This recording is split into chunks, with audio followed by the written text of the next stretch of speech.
श्री गणेशाय नमः। श्री सरस्वते नमः। श्री गुरुभ्यो नमः। जगद्गुरु नरेंद्राचार्य महाराज की जय। आद्य जगद्गुरु रामानंदाचार्य महाराज की जय। सियावल्लभ रामचंद्र की जय। गुरुर्ब्रह्मा गुरुर्विष्णु गुरुर्देवो महेश्वरा गुरुर्साक्षात् परब्रह्म तस्मै श्री गुरवे नमः। सार्थ श्री ज्ञानेश्वरी अध्याय 6 या सोपिया योगी स्थिते उकलो देखिलागा बहुते संकल्पाचिया संपत्ती रुसोनिया ते सुखाचे नि सांगाते आले परब्रह्मा आतवते तेथ लवण जैसे चराते सांडू नेणे तैसे होय तिथे मेरे मग सामरस्याची या रावले महासुखाचे दिवाळे जागे से दिसे ऐसे आपुले पायावरी चालीजे आपुले पाठीवरी हे पार्था नागवे तरी आन ऐके तरी मी तव सकल देहे ऐसे असे एक विचारो नाही आणि तैसेची माझ्या ठाई सकल असे हे ऐसेची संचले परस्परे मिसळले बुद्धी घेपे एंतुले होवा वेगा एरवे तरे अर्जुना पुंडले कवरदे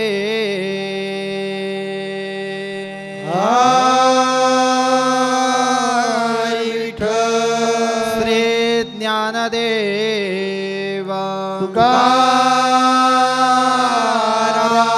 पंढरीनाथ महाराज की जय। जगद्गुरु नरेंद्राचार्य महाराज की जय।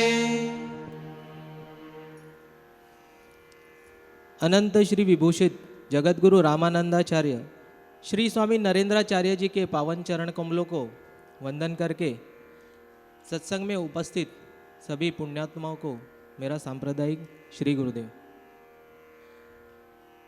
पिछले सत्संग के प्रवचनों में हमने सुना कि किस प्रकार भगवान श्री कृष्ण अर्जुन को मन को धीरे धीरे स्थिर कर, चित्त को धीरे धीरे एकाग्र कर, एक चित्त कर, कैसे उस परम सुख की प्राप्ति की जाती है, इसके बारे में उसका मार्गदर्शन करते हैं।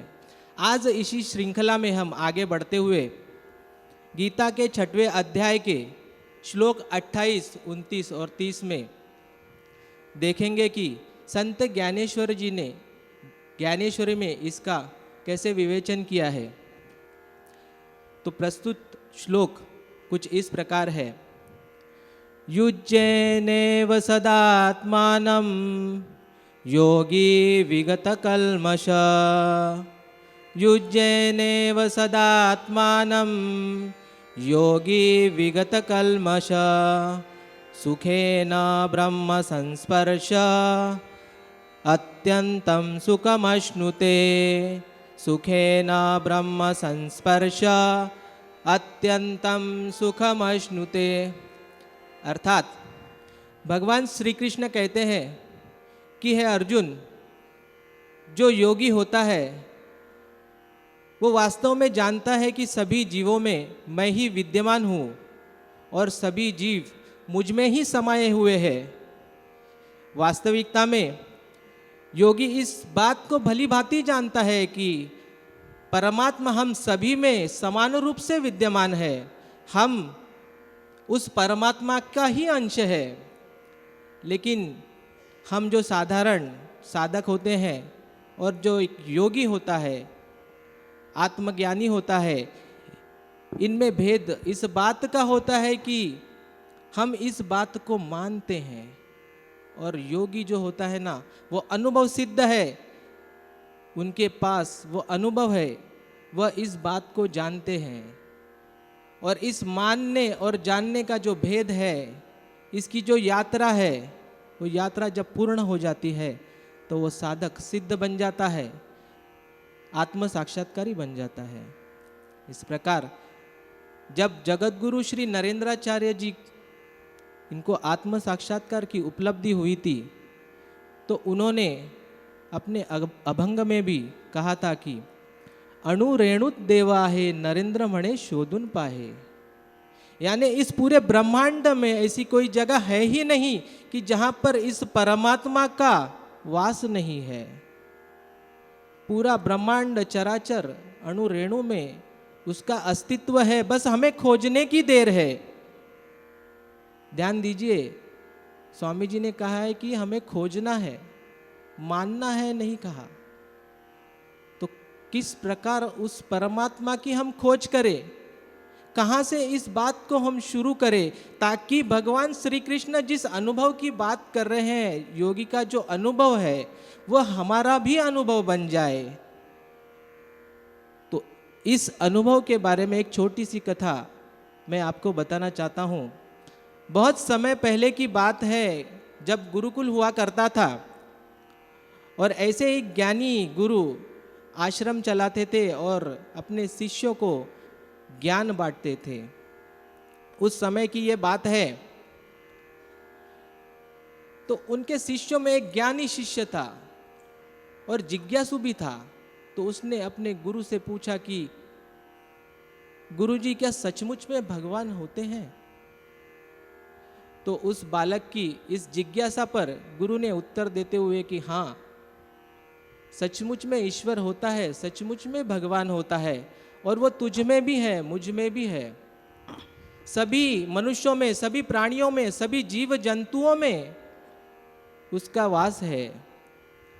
जहां कहीं भी जीवन है ना, समझ लेना ईश्वर का वहां अस्तित्व है। अब गुरु की इस बात को उस अबोध बालक ने अच्छी तरह याद कर लिया कि भगवान तो सर्वत्र है। एक दिन सभी शिष्य जंगल में लकड़ी चुनने गए थे और अचानक से उनको एक खतरे का सामना करना पड़ा। उन्होंने देखा कि एक हाथी बेकाबू होकर उनकी तरफ दौड़ा चला आ रहा है और पीछे पीछे उस हाथी के उसका महावत चिल्लाता हुआ आ रहा है कि अरे दूर हट जाओ, हाथी पागल हो गया है, बेकाबू हो गया है, अपनी जान बचाओ, उसका रास्ता छोड़ दो। अब ये सुनने की देर ही थी कि सभी शिष्य इधर उधर बिखर गए और सुरक्षित जगह पर पहुंच गए। अब जो ये जिज्ञासु शिष्य था ना, वो वहीं का वहीं खड़ा रह गया। अब बाकी सब साथी देख रहे थे कि ये तो हिल ही नहीं रहे, वो भी उसको आगाह कर रहे थे कि अरे दूर हट जाओ, क्या हुआ तुम्हें, और हाथी तुम्हें मार देगा। लेकिन ये तो हटने का नाम ही नहीं ले रहा था, ना उस महावत की सुन रहा था, ना अपनी साथियों की सुन रहा था। उसी जगह जैसे कोई सांप सूंघ गया हो, उसको वहीं पर खड़ा रह गया। और होना क्या था, वो हाथी बेकाबू होकर पागल की तरह उसकी तरफ दौड़ पड़ा, उसको टक्कर मार दी और उड़ा दिया। अब वो बच्चा बेहोश होकर गिर गया। जब उसके होश खुले ना, तब उसने देखा कि आश्रम में गुरु और सभी शिष्य उसको घेरे खड़े हुए हैं। तब गुरु ने उससे पूछा कि क्या हुआ? वो हाथी मौत बनकर तुम्हारी तरफ दौड़ा चला आ रहा था और तुम उसके रास्ते से क्यों नहीं हटे? ऐसा क्या हुआ था? तब वह शिष्य बोला कि गुरुजी, आप ही ने तो बताया था ना कि सभी में भगवान होते हैं, सभी में ईश्वर होते हैं। तो मैंने सोच लिया कि उस हाथी में भी ईश्वर है, और मैं देख पा रहा था कि सामने से हाथी नहीं, ईश्वर चले आ रहे हैं। अब बात गुरु की समझ में आ गई। तो गुरु ने उसे समझाया, फिर क्या हुआ? तो मैं वहीं का वहीं खड़ा रह गया कि ईश्वर को ईश्वर से कैसा खतरा।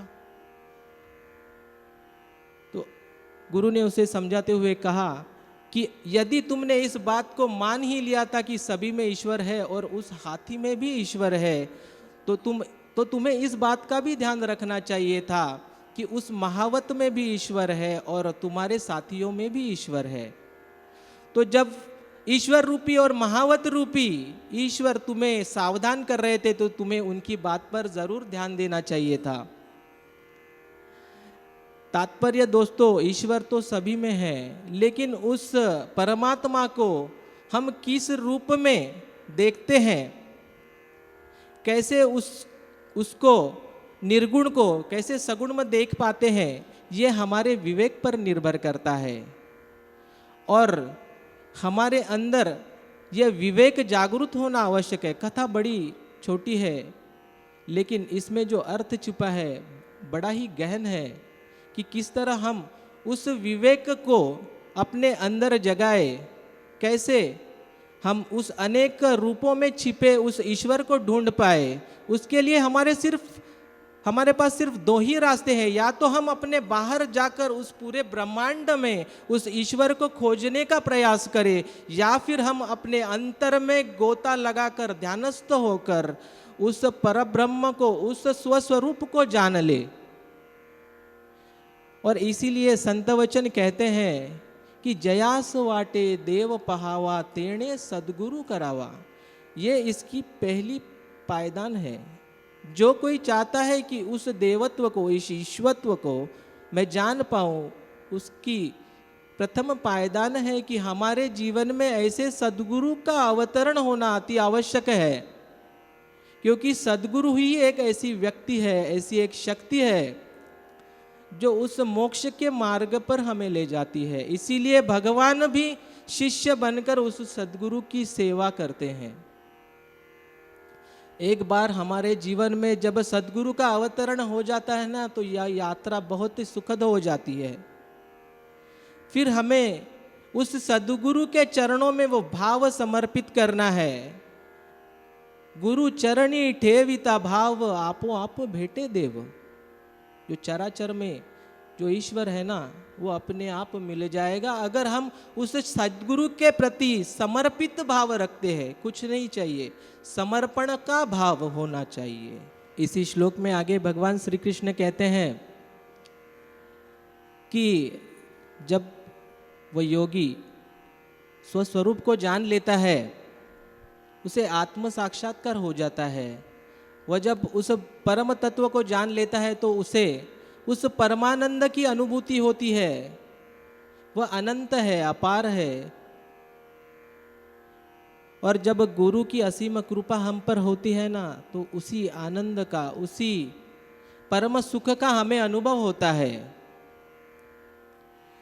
लेकिन यदि अगर कोई ऐसी चीज के बारे में मैं आपसे कहूं जिसका आपको वास्तव में अनुभव नहीं है, तो मैं चाहे कितना भी बताऊं, आप उस बात को समझ नहीं पाएंगे।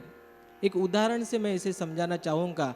यदि कोई व्यक्ति जन्म से अंधा है, अगर उसे मैं समझाना चाहूँ कि रोशनी क्या है, रोशनी क्या चीज़ होती है, तो मैं भले कितना ही प्रयास कर लूँ, कितना ही प्रयत्न कर लूँ, कितनी भी रोशनी की व्याख्या कर लूँ, मैं उसे नहीं समझा पाऊँगा कि रोशनी क्या है। क्योंकि वह व्यक्ति जन्म से ही अंधा है। उसे स्वयं को इस बात का कोई बोध नहीं है, कोई अनुभव नहीं है। इस बात का वो अनुभव नहीं कर सकता है। तो उस वक्त सिर्फ एक ही संभावना रह जाती है कि वह व्यक्ति मुझ पर विश्वास करे, मेरी उस बात को मान ले। और देखिए, यदि आप देखिए, ये जब योगी है, तो योगी को जब आत्म साक्षात्कार होता है, तो योगी का ऐसा रहता है कि आनंद मिल गया तो भी ठीक है, दुख मिल गया तो भी ठीक है, ये चाहिए ऐसे भी नहीं, वो चाहिए वैसे भी नहीं, यानी स्थित प्रज्ञ रहता है। क्योंकि उनको मालूम रहता है कि पूरे संसार में भगवंत ही भरा हुआ है। और हम कठपुतली है, और यह कठपुतली को वही नाचाता है। इस कारण उसके ऊपर कुछ भी परिणाम होता नहीं है। कभी कि जब योगी आपकी बुद्धि, क्योंकि बुद्धि को खींचने वाला कौन है? विकार। पिछले सत्संग में आपने सुना है, ये जो विकार है, काम, क्रोध, मद, मत्सर और मोह माया, ये जो षड विकार है, ये षड विकार हमें पीछे खींचते हैं। तो ये षड विकार में लिप्त होने वाली बुद्धि सत्संग के माध्यम से भगवंत के चरणों पर समर्पित किया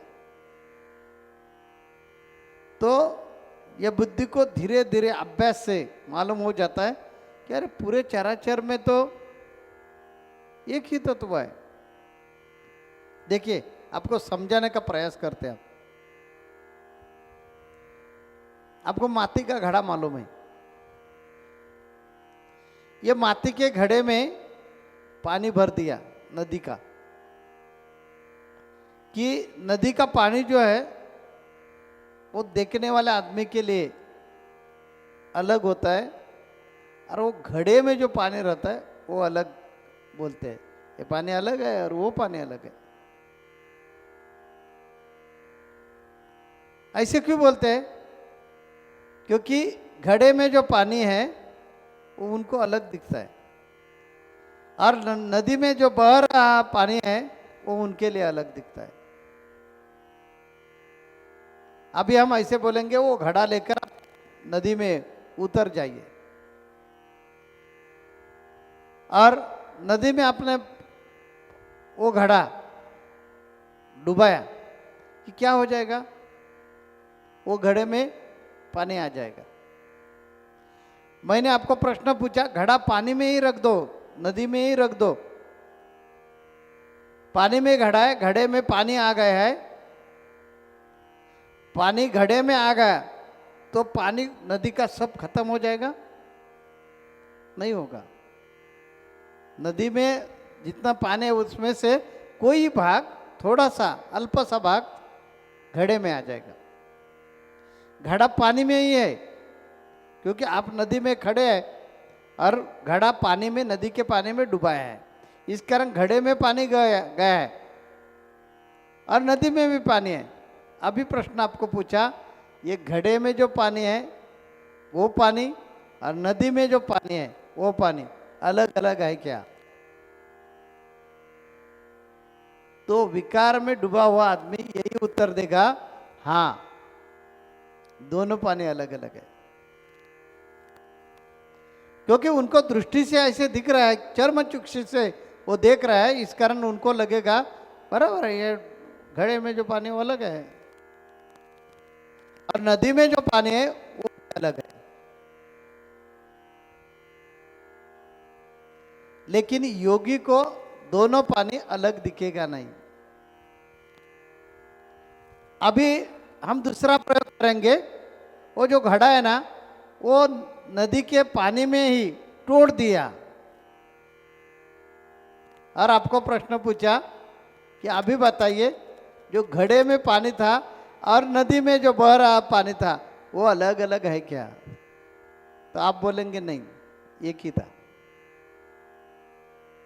पहले आप बोल रहे थे घड़े में पानी जो है अलग है और नदी में पानी जो है वो अलग है। ऐसे क्यों बोल रहे थे?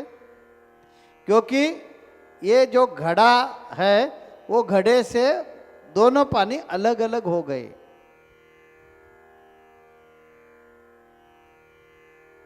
बीच में घड़ा रूपी शरीर आ गया ना, इस कारण 84 लाख योनि में चैतन्य एक ही है, लेकिन ये घड़ा रूपी जो शरीर है ये शरीर से हमें अलग अलग लगता है, अलग अलग दिखता है। ये अर्जुन, योगी जो होता है ना, योगी को मालूम होता है कि चैतन्य एक ही है और हर शरीर में वो चैतन्य है। जब इसका ज्ञान हमारे गुरु कृपा से हमें हो गया, तब मैंने मेरे अभंग में लिखा है, कड़ला नाही कड़ला नाही कड़ला नाही देव अम्मा कला नहीं देव, यह अभंग में हमने लिखा है, अणु रेणु देव आहे नरेंद्र मणि शोधुन पाए। यानी कण कण में भगवान समाया है। ऐसी जगह नहीं है कि उधर भगवान नहीं है, लेकिन हमें चर्म चक्षु के कारण से वो अलग अलग दिख रहा है। ये जो पंच तत्व की जो बॉडी मिल गई है, अष्टधा प्रकृति की हमें जो बॉडी मिल गई है, इस कारण हमने डिवाइड किया है। जैसे हमारी जमीन 10-15 एकड़ जमीन रहती है, और जितने भाई हो जाते हैं, बढ़ जाते हैं फैमिली, वैसे हमारी जमीन का बंटवारा होता है। और हम क्या बोलते हैं, जमीन तो एक ही रहते हैं, उसका 7/12 जो है तो एक ही आदमी के, हमारे दादाजी के नाम पे रहता है, और उनके पोते जमीन का बंटवारा करवा के लेते हैं और बोलते हैं ये जमीन मेरी है। वास्तविक ये पूरी जमीन हम सब लोगों की है, लेकिन हम क्या करते हैं कि इतना ही मेरी है, हम उसमें टुकड़े टुकड़े करते हैं। हमें ये पंच तत्व का जो शरीर मिल गया है, ये पंच तत्व के शरीर से हम देखते हैं, क्योंकि ये पंच तत्व और 3 गुण ऐसे अष्टधा प्रकृति से ये शरीर बन गया है। आँख एक हमारी इंद्रिय है, ये अष्टधा प्रकृति से निर्माण हुए जो आँख है वो हमें डिवाइड करवाते हैं। इस कारण संतों का कहना है कि देह बुद्धि छोड़ दीजिए। जब तुम्हें आत्मबुद्धि तुम्हारी विकसित हो जाएगी, आत्मबुद्धि ऐसे नहीं विकसित होगी, उसके लिए अभ्यास करना पड़ेगा। और यही भगवान कृष्ण उनको सिखा रहे हैं, अर्जुन को सिखा रहे हैं कि आपको धीरे धीरे अभ्यास करते करते करते योगी बनना पड़ेगा। और योगी बन गया कि खुश रहने की जरूरत नहीं है, कि योगी भी बिगड़ सकते हैं, इसलिए उसमें सातत्य चाहिए। इस कारण ये बुद्धि भगवान के चरणों में कायम स्वरूपी रखना चाहिए। इसलिए तो हमारे श्रुति ग्रंथ में लिखा है, सदा सर्वदा योग तुझा घडावा, तुझे कारणी देह माझा पडावा। यानी सदान कदा सदोदित ये देह हे भगवान आपके चरणों के सेवा में, आपके सेवा में रत रहना चाहिए। ऐसा जब हमारा मन का मनोदय हो जाएगा, तब योगी योगी रहेगा। यज्ञ कुंडा रहता है ना, उसमें अग्नि रहता है। अग्नि का काम क्या है? जलना। वो अग्नि जब तक यज्ञ कुंड में है ना, तब तक वो पवित्र है।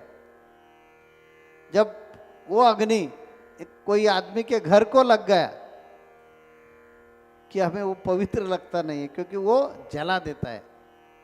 वैसे काम, क्रोध, मद, मत्सर, मोह और माया, ये जो विकार हमारे में छुपे हुए हैं, वो विकार जब तक कंट्रोल में है तब तक आदमी इंसान है। कंस एक इंसान ही था, लेकिन काम, क्रोध, विकार जो थे वो इतने उनके बढ़ गए थे कि लोग उनको हैवान बोलते थे। कंट्रोल करना, योगी को भी कंट्रोल करना पड़ता है योग अभ्यास से, तब यह आत्म तत्व उनके पास रह जाता है। क्योंकि यह अर्जुन मैं सब जगह पे है। अभी अभी हमारे अमोल जी ने एक आपको कथा बताई थी हाथी के बारे में। नारायण तो सब जगह पे है, सब चीजों में है, लेकिन ऊपर वाला नारायण बता रहा था कि अरे चलो भाई भागो, हाथी कंट्रोल के बाहर गया है, भागो। तो ये नारायण समझने के लिए, पूरे चराचर में नारायण है, ये समझने के लिए योगाभ्यास का सतत अध्ययन करना आवश्यक है। ये भगवान कृष्ण को अर्जुन को समझाने का है कि योगी हो गया तो बस अपना काम खत्म हो गया, ऐसे नहीं, उसका अभ्यास सातत्य जो है उसमें रखना पड़ता है। जो संत है वो संतों को भक्ति क्यों करना पड़ती है? हमने तो बताया है गजानना तुझा आम्ही पायातील वाण, यानी हमारा अब दूसरा अभंग है गजानन माझा गुरु गजानन कल्पतरू सौख्याचा सागरू गजानन, गजानन छंदू गजानन बंधू जीवनाचा आनंदू गजानन. गजानन ध्यानी, गजानन मनी, नरेंद्र मने स्वप्नी गजानन. ऐसा हमारा हर चीज में बरता हुआ है, तो भी हमें भक्ति क्यों करनी पड़ती है, उनका पूजा पाठ क्यों करनी पड़ता है? क्योंकि योगी जो है जैसे अग्नि पवित्र है, लेकिन उनको क्या करना चाहिए? स्वाध्याय करवा के यज्ञ कुंड में ही रखना पड़ेगा. वैसे योगी ने आत्मज्ञान मिलवाया, आत्मदर्शन हो गया, पूरे चराचर में मैं हूँ फैला हुआ है, ये समझ में आ गया, तो भी हर दिन उसका अभ्यास करना पड़ता है, सातत्य रखना पड़ता है, तब योगी योगी रहता है. नहीं तो विश्वामित्र ने 12,000 साल तपश्चर्या की थी. ये तपश्चर्या के माध्यम से उन्होंने पंच ज्ञानेंद्रिय पंच कर्मेंद्रिय पर भूतजय मिलवाया था ना, तो भी वो धीरे धीरे धीरे बह के कैसा गया. इसलिए अर्जुन योगी हो गया, तो भी ये बात इधर खत्म नहीं होती. सतत सानिध्य, निधि ध्यास रखना, ये योगी का फर्ज है. अभी भगवान कृष्ण अर्जुन को अगले पंक्तियों में क्या बताते हैं, वो हम अगले सत्संग में जरूर सुनेंगे. जगत गुरु नरेंद्राचार्य महाराज की जय. सद्गुरु काल सिद्धेश्वर महाराज की जय. संत शिरोमणि गजानन महाराज की जय. आद्य जगत गुरु रामानंदाचार्य महाराज की जय.